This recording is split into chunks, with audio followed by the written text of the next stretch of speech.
Allez, on se retrouve pour cette leçon qui est un petit peu une leçon de transition, on va dire, pour avant l'atelier pratique en fait. Donc juste pour montrer un titre d'exemple, moi sur cette formation, j'aimerais pouvoir vous emmener en fait sur la création d'une créature, on va dire sur ce niveau-là de détail.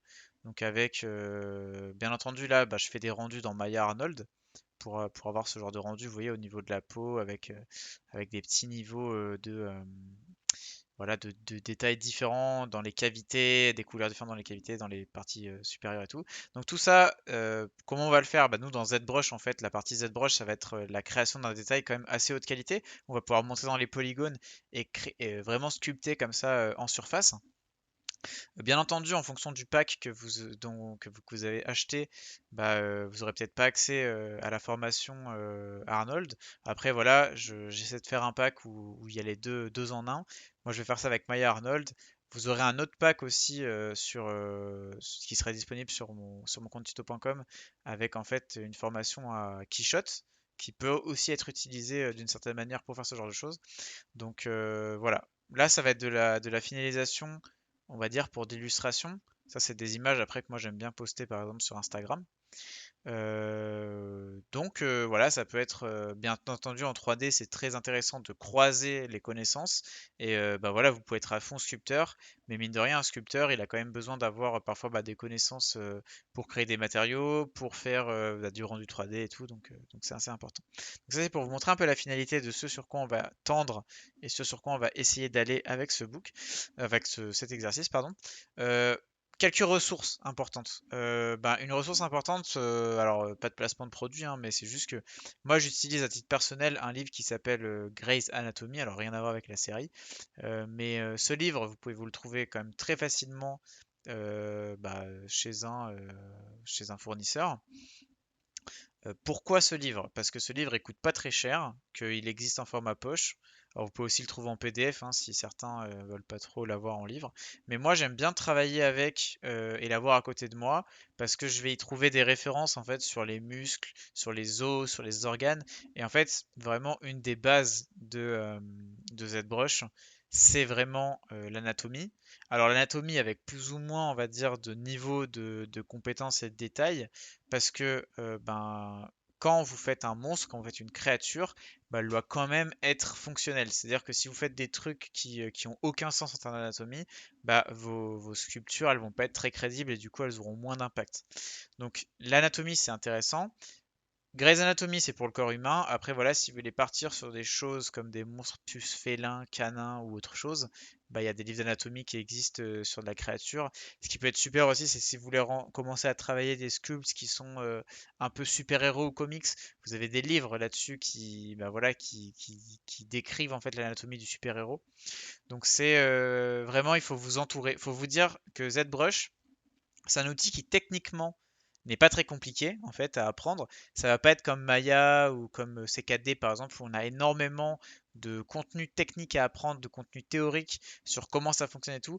Là, ZBrush, on a une petite base que vous allez assimiler très très vite en fait, c'est-à-dire au bout de quelques heures sur ce tuto, vous allez voir que vous serez déjà à l'aise avec beaucoup d'outils de base qui vont vous permettre d'aller loin et qui vont pas évoluer en fait. C'est-à-dire que même au bout d'un an de pratique, mine de rien, votre base, ce sera quand même l'outil Move, ce sera quand même l'outil Clay Buildup, ce sera quand même, on restera sur la même chose en fait, les masques, le Dynamesh et tout. C'est pas, en fait, vous n'allez pas évoluer sur le seuil vraiment technique, vous allez vraiment évoluer dans la méthode et dans certains mots, c'est le mot technique qu'il faut utiliser aussi, mais vraiment votre geste en fait, votre mémoire musculaire, votre mémoire créative. Et du coup, ce que vous pouvez travailler, c'est vos références, avec quelles références vous avez envie de travailler. Et l'anatomie, c'est déjà une des références les plus importantes que vous devez utiliser.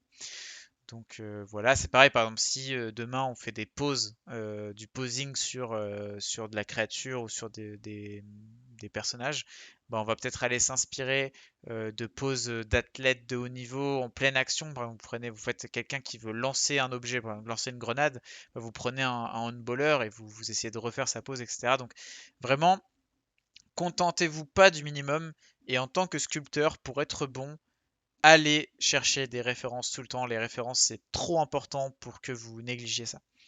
Ensuite, on va avoir, là, je me suis mis sur le petit site de Pixologic. Pourquoi? Parce que vous allez avoir toujours des news un petit peu ou des features.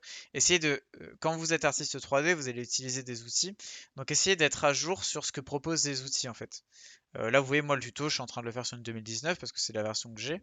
Après, ben voilà, j'essaie quand même toujours de suivre un peu ce qui est nouveau, ce qui se fait sur ZBrush. Donc c'est quelque chose qu'il va falloir faire. Donc sur ZBrush, sur Pixologic, donc pixologic.com, le site, vous avez bien entendu des liens vers des zones très intéressantes. Donc ZBrush Live, ZBrush Classroom ou quoi. Faut pas hésiter à aller voir vraiment pour vous nourrir de tout le contenu que vous pouvez avoir.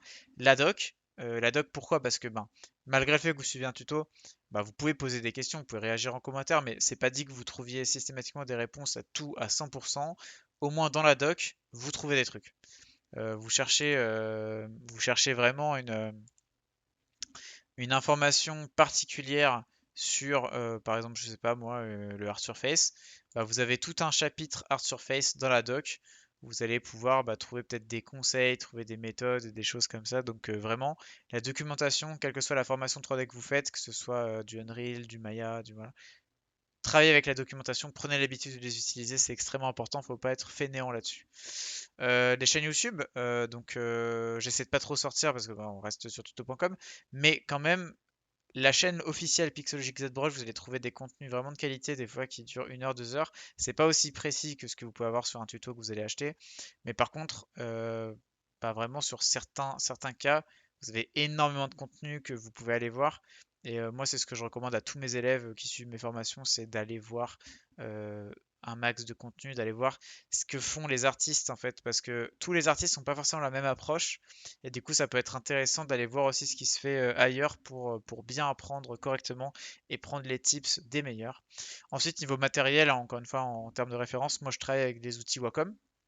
Donc j'ai plusieurs Intuos sans écran. J'ai aussi une Cintiq que j'ai acheté à l'époque, une Cintiq 13, mais qui est au final pas très pratique, je trouve, sur ZBrush parce que voilà, 13 pouces c'est assez petit comme écran et ma main elle cache la moitié de l'écran, donc je préfère travailler sur une tablette Intuos Pro format médium, franchement c'est pas mal.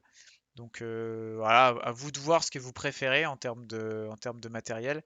Vous pouvez aller sur autre chose. Je suis pas sponsorisé par Wacom, mais moi c'est ce que je recommande parce que justement c'est des outils que j'utilise depuis très longtemps et j'ai pas du tout envie de sortir de la gamme des produits Wacom parce qu'ils sont performants et en plus Wacom est assez actif et quand ils sont accessibles en fait. C'est-à-dire que il y a plusieurs personnes de Wacom que vous pouvez trouver sur les réseaux et souvent quand vous posez des questions ils vous répondent très très vite donc c'est juste super et donc moi je reste voilà sur cette gamme de matos là que je conseille du coup à toutes les personnes que je forme. Même si voilà du côté d'XPPen et tout voilà faut être réaliste, hein, il y a aussi des choses qui sont intéressantes donc faut pas hésiter à aller voir. Voilà pour cette petite leçon qui est un peu intermédiaire, hein, c'est pas vraiment une leçon mais plus un avis sur certaines choses et sur aussi pour le mindset dans lequel vous pouvez vous mettre quand vous voulez travailler et du coup devenir meilleur en sculpture digitale et du coup à ZBrush.